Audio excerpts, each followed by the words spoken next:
As always, our session starts with a decent warm-up and then they moved into the fitness work. So we've set up this zigzag pattern that the players know now.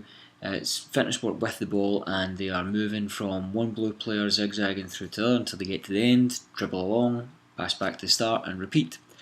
We're doing 3 sets of 4 minutes, and we are progressing this as you'll see throughout the coming sessions. But for the first set of 4 minutes, the players must pass before the white line, second set in between the white lines, and third set after the white line. This was an exercise that I kind of dreamt up, and I'm sure other people have done something very similar to it or exactly this.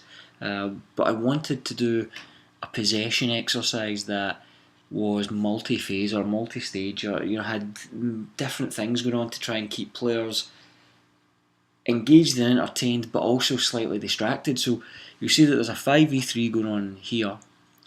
2 players for the team in possession can be used to keep possession of the ball, but they are not used in trying to get the 4 consecutive passes needed to swap. The defenders can win the ball back as well. And you've also got a 3v1 going on in the corner now. I actually just put 2 cones like you can see in here and told the players, keep it kind of tight for that 3v1 and use those cones to try and define the area. However, as soon as the players here got that 4th pass, I wanted them to communicate, just to call out, break out. These players would knock that football out of the area, spread out, and create passing options for that ball to be transferred. The players in here could either go through the middlemen to transfer out, or they could go direct with a long pass. As soon as that ball goes into the opposite end zone, all 4 players in here transfer in. 2 players from blue, 2 players from red go in, and they become the spare players and the defensive players. Every time the ball moves backwards and forwards, I wanted different players taking up position in this middle zone, so it wasn't always the same defender, it wasn't always the same attackers. I actually just asked the defenders in this exercise to hold the bibs. So if this player manages to screw up, he would pick up one of the bibs for the defenders who's been in the longest, and it's quick rotation, 1 in, 1 out, very, very quickly. We then went into a little round robin with the teams broken up into groups of 4, and they played 3 5-minute games. The next session started off after the warm-up with a game that I'm sure everyone's done. 2 teams on the outside are keeping possession against the team in the middle. The progression from the last time that we did this, I believe, is sending a defender in. So these guys are trying to hold shape, make sure that they're forcing passes, trying to funnel them into the middle, and they're allowed to release 1 defender into the box. Just because they are allowed to do it doesn't mean they have to.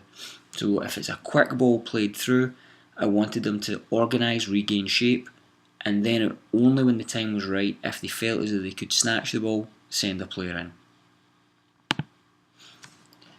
Again, this is something that I've done in previous sessions. The way that I set up my tactical session is to put cones out on the field to give players visual markers of when to be, where to be, and how to get there.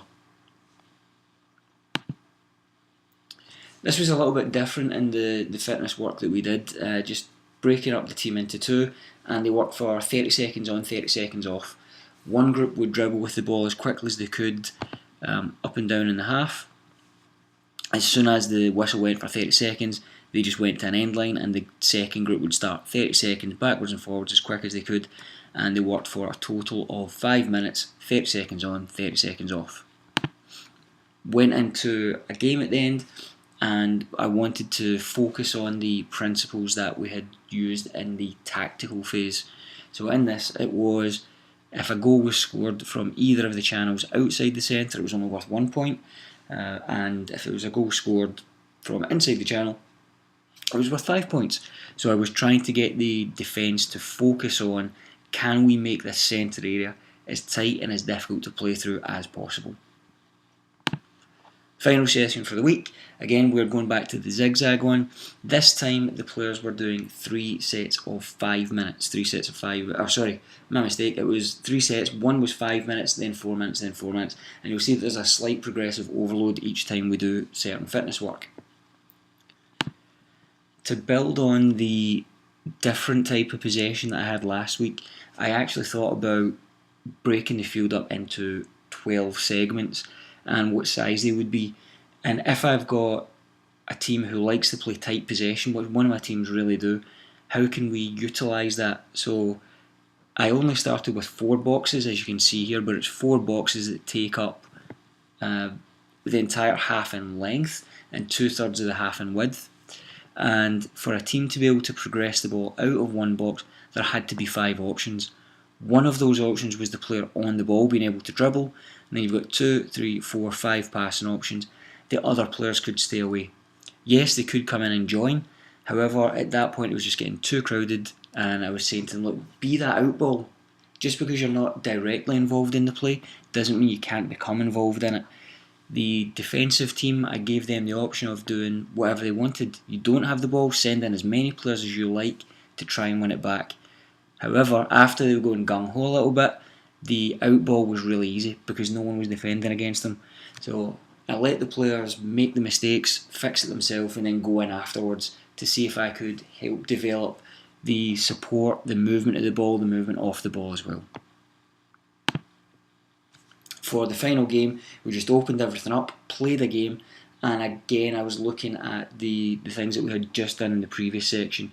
Ball movement, support of the ball, creating different angles, movement on and off the ball.